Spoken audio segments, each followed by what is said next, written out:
घटी थी, ये दुर्भाग्यपूर्ण घटना हाथरस में हुई थी। हम लोग उस दिन डिबेट में थे और आपको याद होगा कि मैंने उस दिन ये बात कही थी कि अभी तो मानवीय आधारों पे मैं बोल रहा हूँ और अपेक्षा करता हूँ कि राजनीतिक दल भी इस पे मानवीय अधिकारों पे ही संज्ञान लेंगे और बात करेंगे। लेकिन जिस दिन इसमें जातीय फैक्टर, जिस दिन बाबा की जात खुल जाएगी, उस दिन से इस पे जातीय राजनीति शुरू हो जाएगी। ये बात मैंने उस दिन बोली थी, जिस दिन पहला दिन था, आपको अगर आपको याद हो। और वही देखिए सत्य होता दिख रहा है। हम जी लोग जी समाज के अंदर समाज की राजनीति करते हैं, हम लोग जात की राजनीति नहीं करते। ये हम लोग कई मौके पे प्रूव भी कर चुके हैं।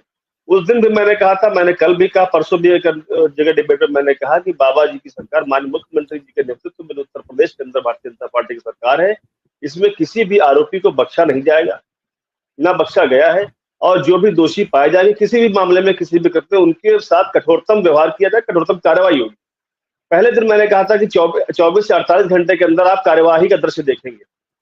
उसका नतीजा यह है कि 6 लोगों को गिरफ्तार किया गया तुरंत के तुरंत, 22 लोगों के ऊपर एफआईआर दर्ज किया गया। दिल्ली और हाई कोर्ट के रिटायर्ड जज के नेतृत्व में एक 3 सदस्यीय दल की एसआईटी गठित करी गई जो इस मामले की जांच कर रही है।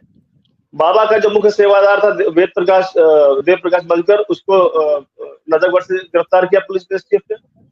ये सब आपने देखा। जबकि इनके बचाव में सुप्रीम कोर्ट के एक अधिवक्ता एपी सिंह साहब सामने आए, उन्होंने बचाव करने की कोशिश करी। उन्होंने कहा कि अभी ये अस्वस्थ हैं, अस्पताल में है और रिलीव वहां से स्वस्थ होते ही पुलिस के उसमें इन्वेस्टिगेशन में शामिल होंगे।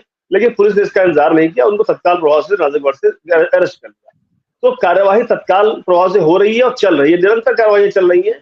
उत्तर प्रदेश समेत हरियाणा में, राजस्थान में, पंजाब में, उत्तर प्रदेश के जो एटा के आसपास के जिले हैं, कासगंज हो गया, एटा हो गया, इटावा हो गया, शाहजहांपुर, लखीमपुर, पीलीभीत और हरदोई, इन सब जिलों में विशेष दल बनाए गए हैं, उनको भेजा गया है मामलों की जांच करने के लिए। संभल में तो जहां जहां पे लिंकेजेस मिल रहे हैं बाबा के, उन सभी जगहों पे सरकार की जो पुलिस के दल हैं उनको भेजा गया, एक्टिव कर दिया गया है कि जहां से जो भी सूचना मिले तत्काल प्रभाव से उस पर कार्रवाई करी जाए। बाबा की लोकेशन भी मिल चुकी है। बाबा संभवतः अपने पिछवा वाले उस पे महल में रह रहा है और जैसे पुलिस बल उसके बाहर तैनात है, भारी पुलिस बल तैनात कर दिया गया है। कई जिलों की पुलिस वहां भेज दी गई, फोर्स भेज दी, पैरामिलिट्री फोर्सेस भी भेजे गए हैं। जैसे ही लोकेशन मिलेगी और जैसे ही लिंक एस्टेब्लिश होगा, तत्काल प्रभाव से बाबा को गिरफ्तार करने का काम किया जाएगा। जिन 22 लोगों पे एफआईआर करी गई है उनको मैं आपको बताऊं, धारा 105 गैर इरादतन हत्या का मामला दर्ज किया गया है। 110 और 126(2) के तहत जबरन बंधक बनाने का अभियोग दर्ज किया गया है। 228 और 338 के तहत जो साक्ष्य है, एविडेंस एक्ट में जो साक्ष्य है, एविडेंस एक्ट के तहत उन साक्ष्यों को मिटाने का अभियोग दर्ज किया गया है। तो प्राइमे फेसी जो धाराएं लग सकती थी वो लगाई गई है। जैसे ही बाबा का इसमें संलिप्तता साबित हो जाएगी, बाबा को तत्काल प्रभाव से अरेस्ट किया जाएगा और हत्या के अभियोग में उनके ऊपर कार्रवाई होगी। अब आते हैं कि दोष क्यों नहीं अभी तक दिया गया या उनका नाम एफआईआर में क्यों नहीं लिखा गया।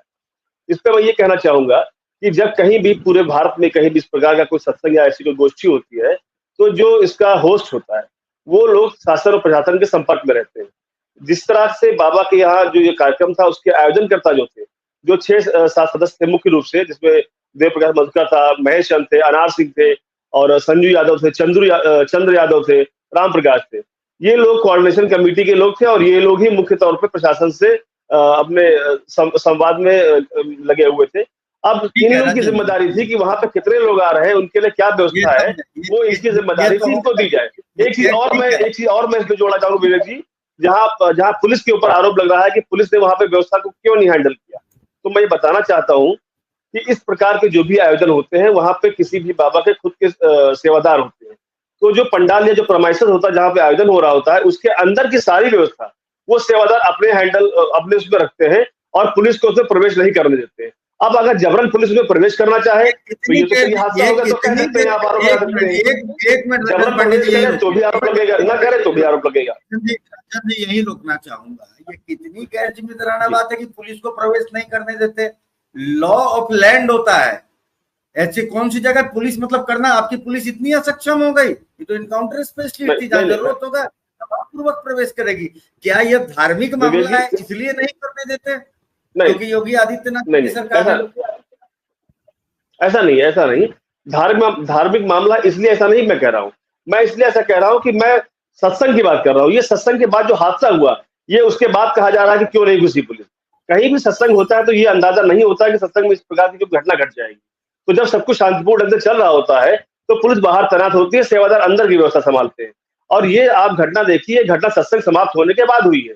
जो सत्संग समाप्त हो गया, बाबा निकलने लगे, उनकी चरण रज लेने के लिए जो होड़ मची, उसमें इस प्रकार की घटना घट गई। इसलिए इसमें प्रत्यक्ष रूप से शासन का मैं दोष नहीं मानता। अब आते हैं जो इसमें राजनीति हो रही है। देखिए, मायावती जी ने जो आज स्टेटमेंट दिया कि इसमें जो जाटव बिरादरी के लोग हैं उनको जो है इस प्रकार के सत्संगों में जाने के बजाय मूल पार्टी की तरफ आना चाहिए। तो अब ये देखिए, ये जो है वोट की जंग हो गई है।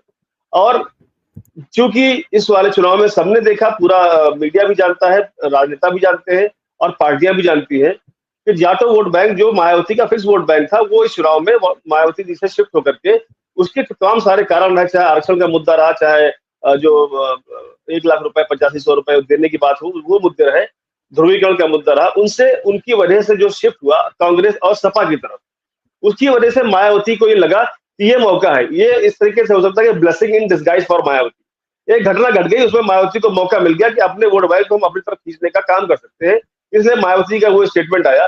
खैर, उसका दृष्टिकोण कुछ भी हो, लेकिन मैं समझता हूँ कि जो स्टेटमेंट उन्होंने दिया कि ऐसे बाबा के ऊपर कार्रवाई होनी चाहिए, वो कोई भी जात का हो, किसी बिरादरी का हो, ये एक सराहनीय पहल है। इस प्रकार की पहल आगे भी चलती रहे तो ठीक रहेगा। अब आते हैं अखिलेश जी पे। अखिलेश जी इनके परम अनुयायी हैं। अखिलेश जी ने अपने एक्स पे अकाउंट पे बाबा के साथ में मंच के फोटो साझा किए थे। अभी मैं आपको एक इसके बैकग्राउंड, इसके पृष्ठभूमि में ले जाना चाहूंगा कि जो चुनाव हुए हैं, अभी चुनाव SC/ST वोट बैंक को अपनी तरफ खींच करके इन लोगों ने जीता है, गठबंधन ने, इंडी गठबंधन ने। बहुत संभावना थी कि ये समागम हो जाता। उसके बाद में इस समागम की फोटो और इस समागम के फोटो के माध्यम से अखिलेश जी या कांग्रेस के नेता अपने मंच पे कहीं बुला करके बाबा को सम्मानित करते और SC/ST कम्युनिटी को धन्यवाद ज्ञापित करते। ये संभावनाएं बन सकती थी, लेकिन चूंकि घटना घट गई तो इन सारी संभावना पे विराम लग गया। और जो आपने एक बात कही थी कि माननीय मुलायम सिंह जी ने कहा था कि कांग्रेस को अपना घर नहीं दिखाना चाहिए, वरना वो उस पे निकालना मुश्किल हो जाएगा, तो मैं थोड़ा उसको संशोधित करूंगा। उन्होंने कहा था कि वो उस पर कब्जा कर लेगी, निकालना तो छोड़ दीजिए, वो उस पर कब्जा कर लेगी। ये बहुत बड़ा प्रश्न चिन्ह है अखिलेश जी के लिए। उनको सोचना पड़ेगा आगामी चुनाव से पहले कि जो वोट बैंक मायावती जी का इस बार इंडी गठबंधन को मिला है, उनको ये समझना होगा कि ये वोट बैंक, ये वोट समाजवादी पार्टी को नहीं मिला है, ये गठबंधन को मिला है। और गठबंधन को इसलिए मिला है क्योंकि इनके गठबंधन में कांग्रेस यहाँ पे शामिल थी। जहां जहां आप देखिए क्षेत्रीय दल कांग्रेस के साथ में थे, पूरे भारत में मैं कह रहा हूँ, वहां पे कांग्रेस का परफॉर्मेंस अच्छा रहा है। इसीलिए माननीय मोदी जी ने कांग्रेस को परजीवी पार्टी कहा है। जहां क्षेत्रीय दल के दम पे चुनाव लड़ी है, वहां कांग्रेस का परफॉर्मेंस अच्छा रहा। और जहां फेस टू फेस, जहां 1-to-1 फाइट बीजेपी से कांग्रेस की रही है, वहां कांग्रेस का परफॉर्मेंस खराब रहा है। वहां 25% रहा है, और जहां गठबंधन में लड़े हैं वहां 50% के ऊपर रहा है। अब उत्तर प्रदेश की मैं बात करता हूँ। उत्तर प्रदेश में 6 सीटें कांग्रेस के पास है। 6 का मतलब होगा 6 पंचे 30, यानी कि 30 विधानसभाओं पे सीधा दावा रहेगा। 30 विधानसभाओं पे सीधा दावा रहेगा कांग्रेस का आगामी विधानसभा चुनाव में। अखिलेश जी को सोचना होगा कि अब उनको 30 सीट देनी है कि 100 देनी है, क्योंकि कांग्रेस तो नहीं मानने वाली 100 से कम पे। मैं समझता हूँ 100, कम से कम 100-102 सीटें कांग्रेस उत्तर प्रदेश की विधानसभा चुनाव में अखिलेश जी से मांगेगी। और उस मुद्दे पर क्या गठबंधन ही चल पाएगा? क्या अखिलेश जी इस बात पर राजी हो पाएंगे, या क्या अखिलेश जी अगर 30-25 सीटें कांग्रेस को देंगे तो कांग्रेस उस पर लड़ेगी? ये सारे प्रश्न जो है, इनके जवाब भविष्य के गर्भ में है।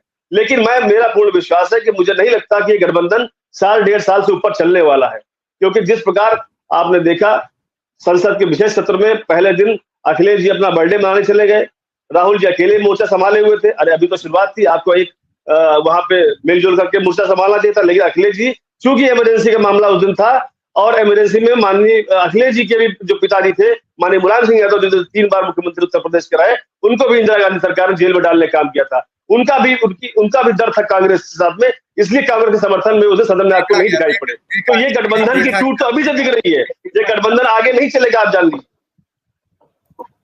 जी जी जी।